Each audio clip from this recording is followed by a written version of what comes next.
কিছু পাখি উড়ে গেল দূর আকাশে, কিছু মেঘ ভাসছে, সেদিকে তাকিয়ে আছে মেয়েটি। বলল, এই সুন্দর পৃথিবী কত না মনোমুগ্ধকর। ছেলেটি বলল, আসলেই সুন্দর। এই পৃথিবী ছেড়ে চলে গিয়েছি, ভালো লাগে না।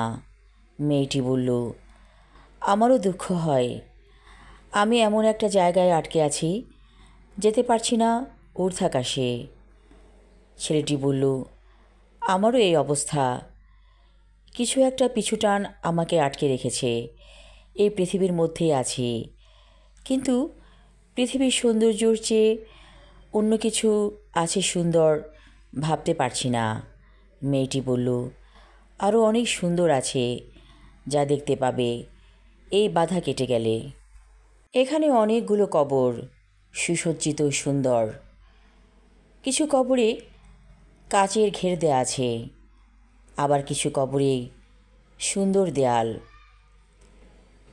মেয়েটি বলল, আমাদেরকে কবরস্থ করা হয় খুব সুন্দর করে, আর পরিপাটি করে সাজানো হয় কবরের পরিবেশ। এরকমটা কোথাও দেখা যায় না। আসলে এটা করে লাভ নেই, আমরা তো মরে গিয়েছি, কিছু অবশিষ্ট নেই। হাড়গোড় সব মিশে গেছে মাটির সাথে। ছেলেটি বলল, আত্মীয় স্বজনেরা এখানে আসে, দুদণ্ড বসে যায়, ওদের কাছে ভালো লাগে সুসজ্জিত কবরের পাশে বসে থাকতে। আচ্ছা, আমার জীবনটা এমন হলো কেন? মেয়েটি বলে। ছেলেটি বলল, আমিও তো ভাবছি, কেন আমার জীবন এমন হলো। মেয়েটি বলল, তোমার কি নাম? ছেলেটি বলল, আমার নাম টম। মেয়েটি বলল, আমার নাম ইসাবেলা। আমি বাবা মায়ের একমাত্র কন্যা ছিলাম। অনেক আদর যত্নে বড় হয়েছি। যখন আমি ডেভিডকে ভালোবাসলাম, তখনই দেখা গেল বিপত্তি। মা বাবা কিছুতেই মানতে চাইছিল না। অথচ আমাদের দেশে এটা কোনো ব্যাপার না, যার যাকে ভালো লাগে সে তাকেই গ্রহণ করবে। কিন্তু বিশেষ করে আমার মা মানতে পারেনি, কারণ ডেভিড ছিল তার প্রাক্তন স্বামীর সন্তান। অবশ্য মায়ের সাথে তার রক্তের কোনো সম্পর্ক ছিল না। তারপরেও মা বলল, এই সম্পর্ক আমি মানব না। তখন আমি মরে গেলাম। কি করে মরে গেলে তুমি? বলে টম। এই তো, বিষ খেয়ে। টম বলল, আমারও সেই অবস্থা।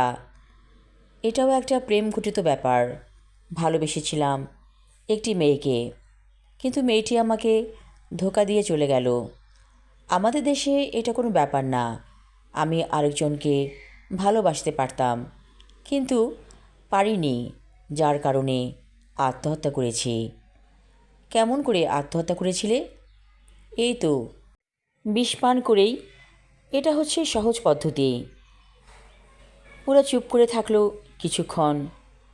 তারপর এক সময় ইসাবেলা বলল, আমাদের জীবনটা সাদা কালো জীবন, একটু রঙিন করতে চাই। যেহেতু তোমার আর আমার জীবন এক রকমের, তাহলে চলো আমরা একসাথেই থাকি। ঠিক আছে, তাহলে তো ভালোই হয়। আমার কিছু অপূর্ণতা ছিল, সেগুলো পূরণ করতে চাই। টম বলল, কী অপূর্ণতা ছিল তোমার? ইসাবেলা বলল, দেহ নেই। তাহলে ওই জিনিসটা কি পাবো? কী জিনিস? এই যেমন ধরো, মজার মজার খাবার খেতে ইচ্ছে করে। টম বলল, অবশ্যই খেতে পারবে। আমাদের আত্মা অনেক কিছুই খেতে পারে। ইসাবেলা বলল, আমার ইচ্ছে করছে মজার একটা জুস খেতে।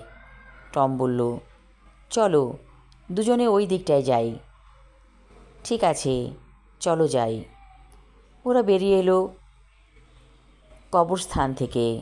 তারপর একটা জুস বারের কাছে এগিয়ে গেল। সেখান থেকে টম জুস নিল। ওদেরকে কেউ দেখল না। ইসাবেলা আর টম জুস খাচ্ছে। টম বলল, আসলেই এই অপূর্ণতাগুলো আমরা পূরণ করব। কতদিন জুস খাইনি। আচ্ছা, কী আশ্চর্য, আমাদের দেহ নেই, তারপরও আমরা খেতে পারছি। সেটাই তো আশ্চর্য, বলে ইসাবেলা। আমি আমার লেখা ছোট গল্প সাদা কালো জীবন পর্ব 1 পড়লাম। পরবর্তী অংশ থাকবে আগামী পর্বে। ধন্যবাদ।